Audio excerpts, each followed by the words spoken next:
apa denganku? Kenapa di celana dalamku ada cairan? Bau juga. Kok gatal ya? Apa yang harus aku lakukan? Dila, kenapa? Kok bengong aja? Oh iya, tadi habis dari kamar mandi, terus kayak ngalamin gak enak gitu sama Nila. Emang kenapa ada cairan gitu? Iya, putih, Cairan putih. Bau nggak? bau sih. Ntar dulu, Dila pakai ini nggak? Pakai kayak sabun gitu, kayak Iya, buat pembersih vagina. Aku pakai Dila. Kalau misalkan Dila ngerasa kayak gatel, terus ada cairan yang kelainan cairan gitu, terus sama bau juga ya, mungkin itu dari kebersihan diri Dila. Sebelumnya Dila udah tahu belum sih kalau misalkan kita itu harus menjaga personal hygiene, atau tahu nggak sih kalau personal hygiene itu apa? Gini Dil, kalau personal hygiene itu atau yang sering disebut dengan kebersihan diri. Jadi bagaimana cara kita untuk menjaga kebersihan diri kita. Nah, terutama ini kita ke kasus Dila dulu aja ya, aku jelasinnya. Sebelumnya Dila udah tahu belum sih kalau cara cebok yang benar itu kayak gimana? enggak, aku cebok biasa doang. Jadi gini loh Dil, kalau misalkan kita cebok itu dari arah depan dulu baru ke belakang. Soalnya kenapa? Kalau misalkan kita dari belakang itu kan dari anus ya, nanti bakal terinfeksi ke vaginanya. Jadi kita harus cebok itu dari depan ke arah belakang. Nah, terus untuk masalah di bagian genitalia luar kita, untuk kebersihannya itu pertama dengan ceboknya yang tadi saya sudah kasih tahu ke Dila. Nah, terus ada juga penggunaan sabun. Nah, Dila itu jangan menggunakan sabun ya kalau buat cuci vagina itu. Jadi kita pakai air aja, nggak harus pakai sabun. Nah, terus kalau misalkan Dila ada di tempat umum, di WC umum, jangan gunain air yang menggenang di embernya ya, tapi gunain dari kerannya aja. Soalnya kalau misalkan yang ada di embernya itu lebih banyak terpapar bakteri, mending kita langsung nyalain dari kerannya aja. Terus terapin yang cebok tadi yang baik dan benar. Nah, terus dia kalau nih sebelum kita mau cebok itu harus cuci tangan terlebih dahulu. Dia udah tahu belum gimana cara cuci tangan yang benar? Nah, kalau untuk cuci tangan yang benar itu pertama kita kalau misalkan menggunakan perhiasan, kita copot dulu ya perhiasannya sama gulung bajunya kalau panjang. Terus nanti kita lakukannya di air mengalir. Ini langkah pertamanya. Nah, yang keduanya, terus yang ketiga, yang keempat, yang kelima, yang keenam, terus sama yang ketujuh. Udah gitu bilas pakai air mengalir lagi. Itu jangan lupa gunakan sabun ya.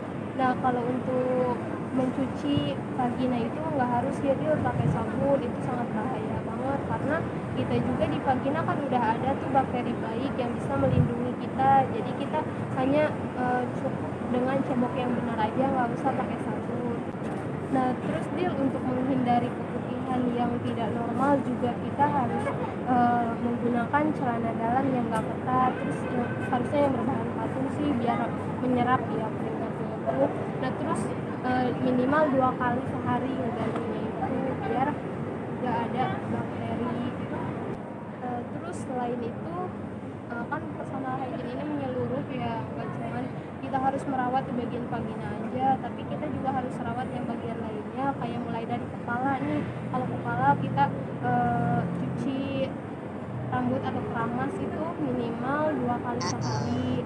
Nah, untuk keramas itu nanti gunain sampo ya, dan minimal 2 kali sehari. Nah, habis itu kita juga kalau misalkan mandi itu bagian-bagian yang tersembunyinya itu harus dicuci ya, harus dicuci, harus disabunin. Nah, terus minimal Dila mandi juga harus 2 kali sehari dia, jangan apalagi sampai nggak mandi ya. Itu harus banget soalnya kita untuk menjaga diri kita dari bakteri. Terus dia ada juga untuk menjaga diri itu atau personal kebersihan diri itu dengan cara merawat kuku kita. Jangan biarkan kuku kita itu panjang ya, dia harus dirawat. Selain selain itu juga ada gosok gigi ya dia. Nah itu gosok gigi itu dilakuinnya kalau sebelum makan dan sesudah makan, atau kalau mau tidur bangun tidur sampai atau dari bangun tidur sampai kalau kita mau tidur lagi juga kan pakai gosok gigi kan. Atau sering saya dengar juga kalau misalkan dia sikat gigi itu pas mandi kan ya, keseringan. Nah tapi jangan lupa juga kalau mau tidur harus gosok gigi ya. Nah selain itu, selain kita menjaga diri kita sendiri juga kan kita kesehariannya itu sering berbaur dengan lingkungan. Nah kita harus jaga juga lingkungannya yang bersih, mulai dari kita buang sampah jangan sembarangan, buang sampah pada tempatnya, terus BAB pada tempatnya. Selain dari lingkungan, dari kebersihan diri kita, kita juga harus menjaga pola makan atau nutrisi kita, mulai dari mengkonsumsi sayur-sayuran, lauk pauk itu harus seimbang banget ya, itu untuk menjaga daya tahan tubuh kita atau daya imun kita biar tidak mudah terserang penyakit. Jadi tujuan untuk personal hygiene itu kan untuk menjaga kebersihan, yaitu untuk mencegah infeksi juga serta menciptakan hidup yang sehat.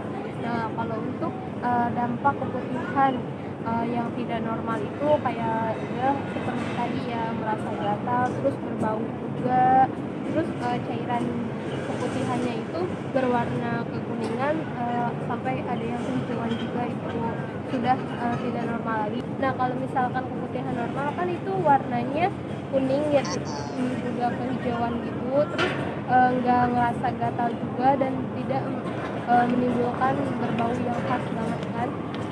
Nah terus ada juga manfaatnya dari menjaga personal hygiene ini atau menjaga kebersihan diri ini. Yang pertama itu mencegah penularannya penyakit.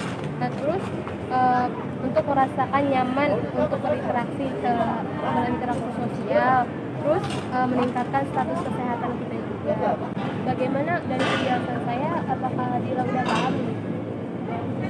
Boleh nggak kalau misalkan Dila jelasin lagi dari penjelasan yang saya udah sampaikan? Ya, yang penjelasan yang dari Ibu sampaikan, yang saya dapat itu tentang hygiene personal ini kayak mandinya, terus menstruasi, pada saat menstruasi dan kembali itu setiap 3-4 jam atau ngerasa basahnya.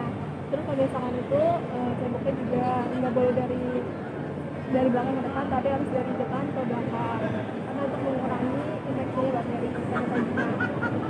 Terus kalau misalkan cuci tangannya juga 7 langkah. Terus cuci tangannya itu yang pertama kayak gini, terus yang kedua itu rasa jari kanan dan kirinya bergantian, terus rasa jari bagian dalamnya bergantian juga, terus buku-buku jari, di situ jari telunjuk ya, iya, jari telunjuk baru ini.